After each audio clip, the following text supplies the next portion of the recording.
Good morning, everyone, or afternoon, or evening, depending whereabouts you are. Hi, my name is Max, and I'm in Canada here. And today, I'd like to show you what I have in my shop here, and it's a beautiful C8 Corvette. And this color, I believe, is called Silver Flare Metallic. And as you can tell, it's an absolutely stunning vehicle. And I'm proud that this client has entrusted me with his prized possession. And so there's a little bit of correction to be done, and a little bit of bumps and stuff in the paint to be repaired. And that brings me into the topic that I've been wanting to discuss for a bit, and that is paint correction. And as we sort of see online or everywhere, it's gotten to be the go-to topic before you apply any kind of coating, especially ceramic coatings or the craze now. You really want to sort of achieve the best results you can with the paint, and the only way you can do that obviously is by correcting the paint. And by doing that, you can actually use, sorry about my swirling here, a variety of compounds, polishers, variety of pads that can be used. There's also methods where you can actually sand it, or even this one, which I really quite enjoy, these denim pads. They work really well for taking off orange peel and stuff.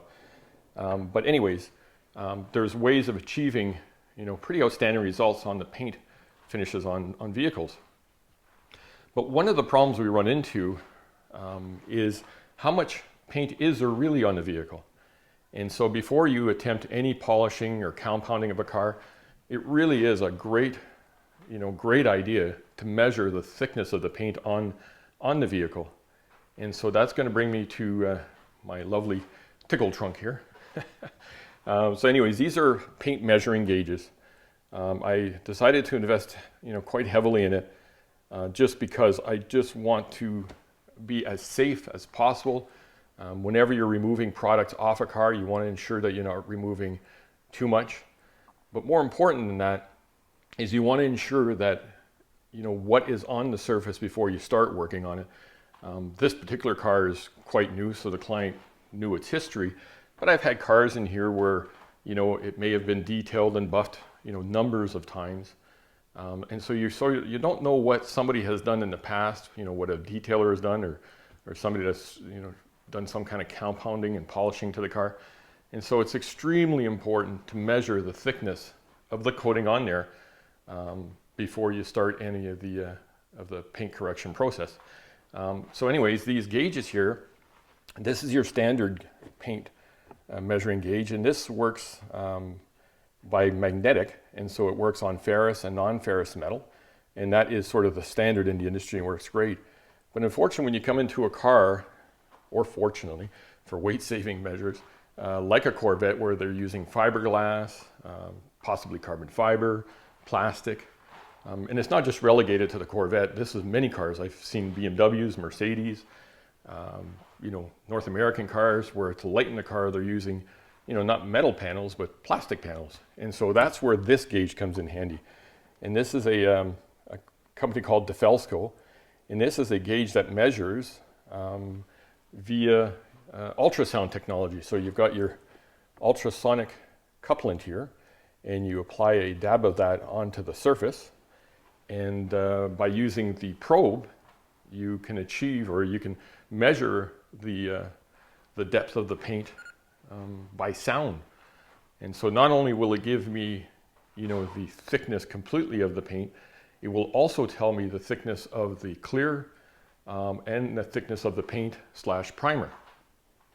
So again, before any paint correction step, I always go to these units to ensure that there's enough paint on the surface, enough clear coat, so then I can do my job professionally and safely.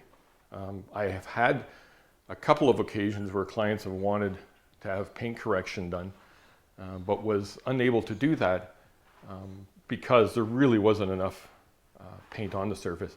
I like to measure in microns. You can also measure in mils.